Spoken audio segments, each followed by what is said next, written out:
আসসালামু আলাইকুম। আরব দেশ ওমান থেকে নতুন একটি ব্লগ ভিডিওতে আপনাদের সর্বস্তর মানুষদেরকে স্বাগতম। ইদারিং বৃষ্টির কারণে বন্যা পরিস্থিতি ভয়াবহ অবস্থা হয়েছে ওমানের বিভিন্ন ডিস্ট্রিক্টে। বন্ধুরা, আমি যেহেতু ওমান নেজুয়াতে আছি, নেজুয়ার আশপাশে পাহাড়গুলোতে বৃষ্টি হওয়ার কারণে বৃষ্টির পানিগুলো যখন নিচে নামছে তখনই বন্যার পরিস্থিতি কীরকম ভয়াবহ অবস্থা হয়ে গেছে। বন্ধুরা, একটু খেয়াল করে ভিডিওটি দেখেন। আজকের এই ভিডিওটি আপনাদের কাছে ভালো লাগলে অবশ্যই সবার মাঝে ছড়িয়ে দেওয়ার চেষ্টা করবেন। বন্ধুরা দেখেন, পানির স্রোত এতটা ভয়ঙ্কর যেটা আসলে বলার মতো না। গাড়ি এবং মানুষ মিনিশে থেকে কই নিয়ে যাবে খুঁজে পাওয়া যাবে না।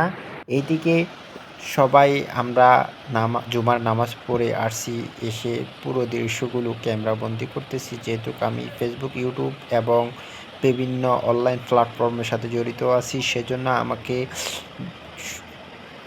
ভিডিও তৈরি করতে হবে বন্ধুরা। সেজন্য আমি এদিকে কাজ চালিয়ে যাচ্ছি।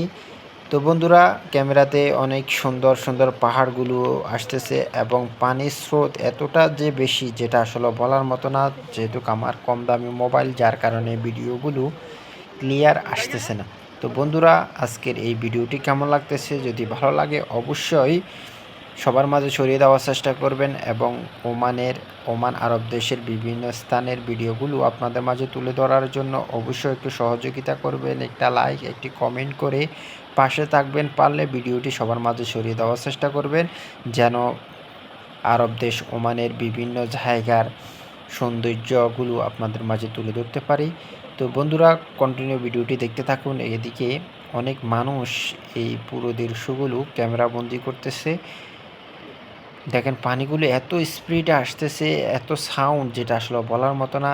এদিকে রাস্তায় গাড়ি চলাচল একেবারে বন্ধ হয়ে গেছে এবং পুলিশ কড়াকড়িভাবে তারা নিরাপত্তা দিয়ে যাচ্ছে, যেন কোনো মানুষ গাড়ি নিয়ে যেন এই পানির উপরে না উঠতে পারে। এবং অনেকেই আছে যে পুলিশ যদি না থাকে তাহলে গাড়ি এবং মোটরসাইকেল নিয়ে পানির উপরে উঠে যায়।